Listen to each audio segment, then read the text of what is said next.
अस्सलामुअलैकुम मियाँ साहब, मैं ते अंसर साहब अज जुमा पढ़न जा रहे हैं एक्कुरैनो इमाम बारगाह। अंसर साहब अगे पढ़ते ने सुन्नियां दी बरेलवियां दी मस्जिद दे विच, ते अज मैं सैयद अंसर अब्बास काज़मी साहब दे नाल जा रहा वां इमाम बारगाह इत्थे नमाज पढ़न। असल दे विच डिफरेंस कोई एडा खास नहीं हुंदा। साडे जिहड़े मजहबी स्कॉलर्स ने, खास करके जिहड़े पेशावर स्कॉलर्स ने, उन्होंने यह डिफरेंस नूं ना बहुत ज़्यादा एक्सटेंशन दी हुंदी है। नॉर्मली तुहानूं पता ही है कि सारे एक खुदा दी इबादत करने वाले ने, नबी पाक सल्लल्लाहु अलैहि वसल्लम नूं आखिरी नबी मनदे ने।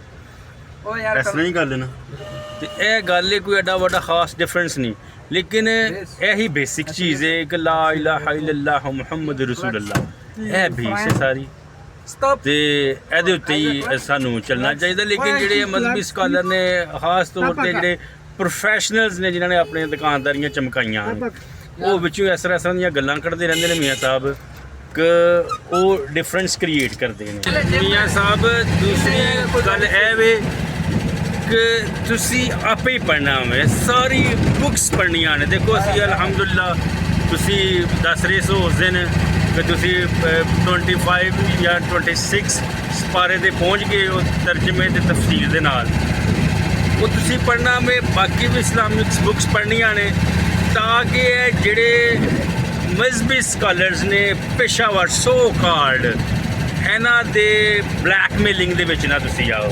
हुण देखो असीं यह जा रहे हैं टैक्सी दे विच, इहदे विच साडे अगे मैं तुहानूं दस्सना वा, यह देखो यह जिहड़े ड्राइवर चला रहे हैं ना, यह क्रिश्चन ने, ठीक है। यह जिहड़े नाल बैठे दे ने मोहित शर्मा साहब ने, यह मोहित शर्मा साहब ने, यह हिंदू मजहब के नाल इन्हां दा चले गए। ते यह असी आ गए मस्जिद नहीं, अच्छा पेट्रोल पंप, तो यह हुण गड्डी दे विच पेट्रोल पवा लगे हैं असीं, ठीक है। स्टोरी का मकसद है भी मियाँ साहब, जिन्नी देर तक असी खुद रिसर्च नहीं करांगे, खुद नहीं पढ़ांगे, मियाँ साहब नाल तुसी देखो व्यू इन्हां दा ऑलरेडी मैं तुहानूं दिखांदा रहना वा। देखो तुसी, ठीक है, नाल व्यू देखो। असी इस टाइम नाला खेलिए रोड उत्थे जा रहे हैं, देखो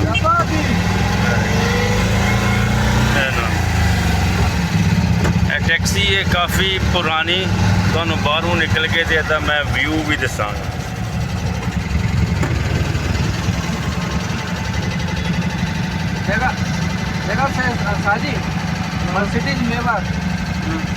पैसे वालों की कमी नहीं।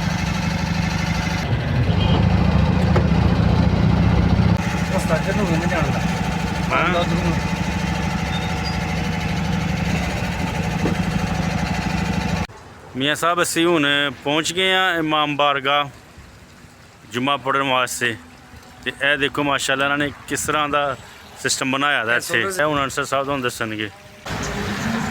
सारा सोलर सिस्टम लगा था, तो पार्किंग बनी थी, ये थले गड्डियां लोग पार्क करते हैं, ये सारी पार्किंग है इसकी नई तरह। पिछले इमाम बारगाह है, इमाम बारगाह तो पिछे एक मदरसा है जिहदे मलगासियां नूं अगे दस्सिया जांदा वे इस्लाम के बारे।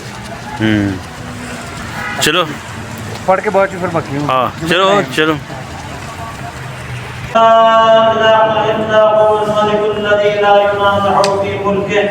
वला युदादु फी हुक्मिहि युअद्दिबु मन यशाअ बिमा यशाअ कैफ यशाअ व यरहमु मन यशाअ बिमा यशाअ कैफ यशाअ ताज़ीमुल मुहसिनीन अदलुन व अफ़्व तफ़द्दुल व नशहदु अन्न मुहम्मदन सय्यदुल मुरसलीन।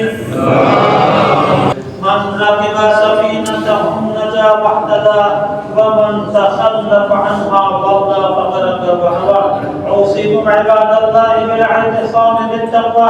बिस्मिल्लाहिर-रहमानिर-रहीम। इन्नल्लाहा व मलाइकतहु युसल्लूना अलन-नबी या अय्युहल्लज़ीना आमनू सल्लु। मियाँ साहब अलहमदुलिल्लाह सी जुम्मा पढ़ लिया वे, सैयद अंसर अब्बास काज़मी साहब नाल आए हैं असी। ਇਮਾਮ ਬਾਰਗਾਹ। ਇਹ ਤੁਸੀਂ ਦੇਖ ਲਓ, ਇਹ ਇਮਾਮ ਬਾਰਗਾਹ ਵੇ। ਜੁਮਾ ਪੜ੍ਹ ਕੇ ਲੰਗਰ ਵੀ ਖਾਧਾ ਵੀ ਦੱਸੋ। ਹਾਂ ਜੁਮਾ ਪੜ੍ਹਿਆ ਵੇ। ਜੁਮੇ ਤੋਂ ਬਾਅਦ ਅਸੀਂ ਹੁਸੈਨੀ ਲੰਗਰ ਵੀ ਕੀਤਾ ਹੋਵੇ। ਬਿਹਤਰੀਨ ਖਾਣਾ ਸੀ, ਇਰਾਨੀ ਕੁਜ਼ੀਨ ਕਹਿ ਲਓ ਤੁਸੀਂ। ਉਹਨਾਂ ਨੇ ਜਿਸ ਤਰ੍ਹਾਂ ਦਾ ਇਰਾਨੀ ਪਕਾਉਂਦੇ ਨੇ ਉਸ ਤਰ੍ਹਾਂ ਦਾ ਸੀ ਉਹਨਾਂ ਨੇ ਪਕਾਇਆ ਦਾ। ਮਟਨ ਨਾਲ ਰਾਈਸ ਹਨ, ਨਾਲ ਚਟਨੀ ਸੀ, ਟੀ ਸੀ, ਸਵੀਟਸ ਦੇ ਵਿੱਚ ਪਤਾ ਨਹੀਂ ਕੀ ਸੀ। ਅਤੇ ਉਹ ਅਸੀਂ ਨਿਕਲੇ ਹਾਂ। ਦੇਖੋ ਮਸਜਿਦ ਦਾ ਮਤਲਬ ਤੁਹਾਨੂੰ ਪਤਾ ਹੀ ਹੈ, ਨਮਾਜ਼ ਪੜ੍ਹਨ ਦੀ ਜਗ੍ਹਾ। ਕੋਈ ਉਹਨੂੰ ਇਮਾਮ ਬਾਰਗਾਹ ਕਹਿੰਦਾ ਵੇ ਪਿਆ, ਲੇਕਿਨ ਇਹ ਸਾਰੀਆਂ ਜਗ੍ਹਾ ਇਬਾਦਤ ਦੀਆਂ ਹੀ ਨੇ। ਐਵੇਂ ਸਾਨੂੰ ਮਤਲਬ ਅਜੀਬ ਜੇ ਕੰਪਲੈਕਸ ਦੇ ਵਿੱਚ ਪਾਇਆ ਦਾ ਜਿੰਨੇ ਵੀ ਸਕਾਲਰਸ ਨੇ ਤੁਹਾਨੂੰ।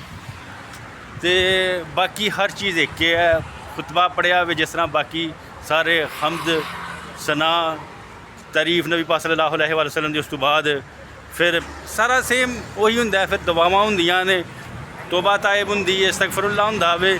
ਲੇਕਿਨ ਲੋਕੀ ਜਿਹੜੇ ਨਾ ਮਜ਼ਹਬੀ ਫਿਲਾਸਫਰ ਤੇ ਮੀਆਂ ਸਾਹਿਬ ਇਹਨਾਂ ਨੇ ਨਾ ਅਜੀਬ ਜੇ ਕੰਪਲੈਕਸ ਦੇ ਵਿੱਚ ਬੰਦਿਆਂ ਨੂੰ ਪਾ ਛੜਿਆ ਜਾਵੇ ਕਿ ਇਖਤਲਾਫ ਇੰਨੇ ਵਧਾ ਛੜੇ ਦੇ ਨੇ ਵਿੱਚ। ਇਹ ਗੱਲ ਕੋਈ ਨਹੀਂ ਹੈ। ਮੈਂ ਅੱਗੇ ਵੀ ਤੁਹਾਨੂੰ ਆਉਂਦਿਆਂ ਵੀ ਦੱਸਿਆ ਸੀ ਕਿ ਗੱਲ ਕੋਈ ਨਹੀਂ ਹੈ। ਦੇਖੋ ਕੁਝ ਇਖਤਲਾਫਾਤ ਹੁੰਦੇ ਨੇ। ਅਗਰ ਅਸੀਂ ਖੁਲਫਾਏ ਰਾਸ਼ਿਦੀਨ ਨੂੰ ਪੜ੍ਹੀਏ ਤਾਂ ਸਾਨੂੰ ਪਤਾ ਚੱਲਦਾ ਵੇ ਕੋਈ ਰਾਏ ਵੇ, ਇੱਕ ਦੀ ਰਾਏ ਹੋਰ ਸੀ, ਦੂਸਰਿਆਂ ਦੀ ਰਾਏ ਹੋਰ ਸੀ। ਲੇਕਿਨ ਜਦੋਂ ਨਬੀ ਪਾਕ ਸੱਲੱਲਾਹੁ ਅਲੈਹਿ ਵਸੱਲਮ ਨੇ ਮਸ਼ਾਵਰਤ ਕੀਤੀ, ਜਿਹੜੀ ਅਕਸਰੀਅਤ ਦੀ ਰਾਏ ਸੀ, ਜਿਹੜੀ ਬਿਹਤਰ ਰਾਏ ਸੀ, ਨਬੀ ਪਾਕ ਸੱਲੱਲਾਹੁ ਅਲੈਹਿ ਵਸੱਲਮ ਨੇ ਉਹਨੂੰ ਮਤਲਬ ਕੈਰੀ ਕੀਤਾ।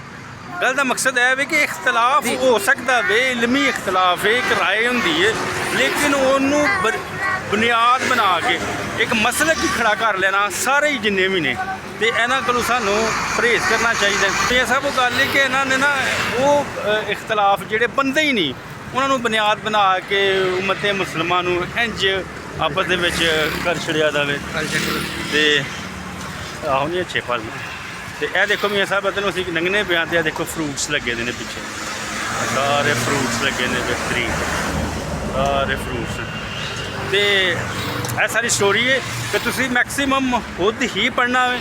ਅਲਹਮਦੁਲਿਲਾ ਮੈਂ ਤੁਹਾਨੂੰ ਪੜ੍ਹਾ ਕੇ ਆਇਆ ਨਾ, ਤੁਹਾਨੂੰ ਯਾਦ ਹੋਣਾ ਵੇ ਸਾਰੀ ਹਿਸਟਰੀ। ਅਸੀਂ ਪੜ੍ਹੀ ਅਰਬਾਂ ਦੀ ਨਬੀ ਪਾਕ ਸੱਲੱਲਾਹੁ ਅਲੈਹਿ ਵਸੱਲਮ ਤੋਂ ਪਹਿਲੇ ਅਸੀਂ ਕੋਈ ਤਕਰੀਬਨ ਅਰਬਾਂ ਦੀ ਜਿਹੜੀ ਕੋਈ 1000 ਸਾਲ ਪੁਰਾਣੀ ਤੇ ਅਸੀਂ ਹਿਸਟਰੀ ਪੜ੍ਹੀ ਦੀ ਹੈ। ਉਸ ਤੋਂ ਬਾਅਦ ਨਬੀ ਪਾਕ ਸੱਲੱਲਾਹੁ ਅਲੈਹਿ ਵਸੱਲਮ ਦੀ ਪੜ੍ਹੀ ਹੈ। ਫਿਰ ਉਸ ਤੋਂ ਬਾਅਦ ਖੁਲਫਾਏ ਰਾਸ਼ਿਦੀਨ ਦੀ ਪੜ੍ਹੀ ਅਸੀਂ। ਅਤੇ ਤੁਸੀਂ ਖੁਦ ਪੜ੍ਹਨਾ ਵੇ ਤਾਂ ਕਿ ਤੁਸੀਂ ਨਾ ਬਲੈਕਮੇਲ ਨਾ ਹੋਵੋ ਇਹਨਾਂ ਕੋਲੋਂ ਜਿਹੜੇ ਮਜ਼ਹਬੀ ਸਕਾਲਰਸ ਨੇ। ਅਤੇ ਉਸ ਤੋਂ ਬਾਅਦ ਪਾਕਿਸਤਾਨ ਦੀ ਹਿਸਟਰੀ ਵੀ ਤੁਸੀਂ ਪੜ੍ਹਨੀ ਹੈ, ਦੁਨੀਆ ਦੀ ਹਿਸਟਰੀ ਵੀ ਸਹੀ ਤਰ੍ਹਾਂ ਪੜ੍ਹਨੀ ਹੈ, ਤਾਂ ਕਿ ਤੁਸੀਂ ਇਹ ਜਿਹੜੇ ਸਿਆਸੀ ਬੇਰੁਪਈਏ ਨੇ ਇਹਨਾਂ ਕੋਲ ਵੀ ਤੁਸੀਂ ਬਲੈਕਮੇਲ ਨਾ ਹੋਵੋ। ਠੀਕ ਹੈ, ਮੈਨੂੰ ਉਮੀਦ ਹੈ ਤੁਸੀਂ ਸਾਨੂੰ ਸਮਝ ਚੱਲ ਗਈ ਹੋਏਗੀ।